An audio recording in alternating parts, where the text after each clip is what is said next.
quand je pense qu'il y a quelques jours, nous étions exactement au même endroit et il faisait du soleil. Mais depuis, il a neigé sur la Chartreuse. Et où sont passées les plantes? Que sont devenus les arbres? Pour le savoir, je vous propose de partir pour une petite expédition archéologie botanique hivernale en Chartreuse. Suivez-moi.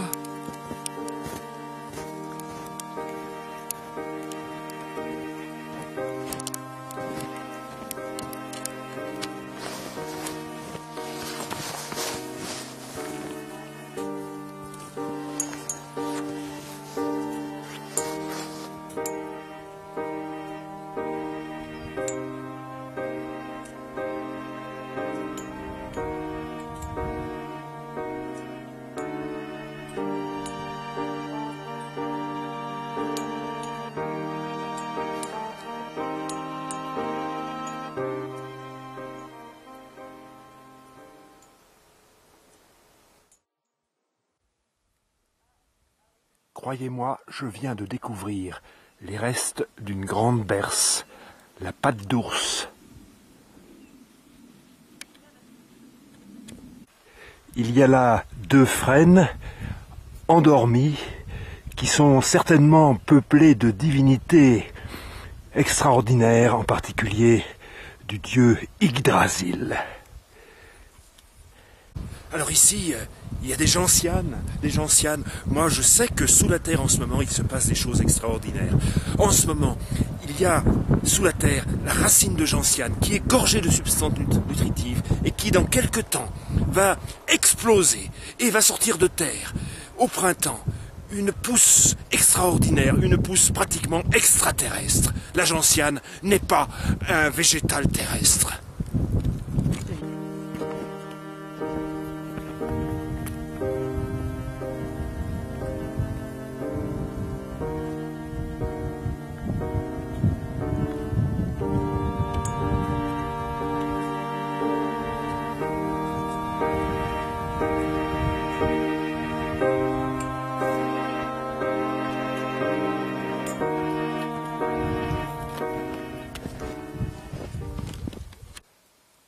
Quelques vestiges de sureau, Sambucus nigra, le sureau noir, avec la mémoire des fleurs, la mémoire de ces baies noires avec lesquelles on fait d'excellentes gelées, d'excellentes confitures.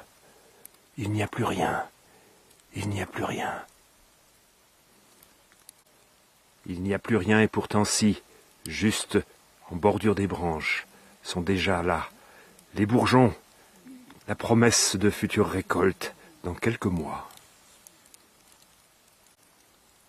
J'ai découvert au creux d'une souche ces quelques fougères qui sont encore vertes et auréolées de mousse. La fougère, la plante qui rend invisible. J'ai découvert là quelques restes de charme qui ont gardé leurs feuilles. Ils vont garder ces feuilles mortes jusqu'au printemps.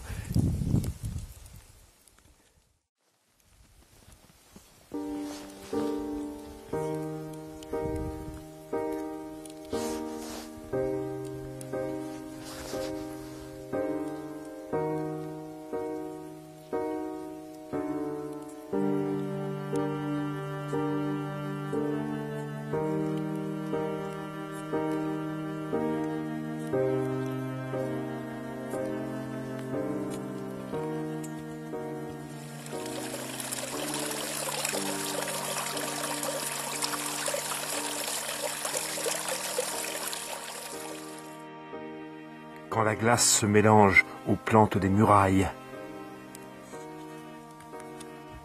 Assurément, ce monde a été habité. Le souvenir de ces roses en est la preuve formelle.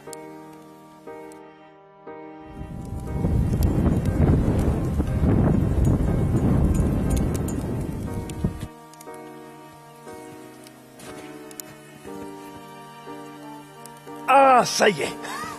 J'ai enfin trouvé ce que je cherchais depuis un moment. Le cynorrhodon. Le fruit de l'églantier, le rosier sauvage.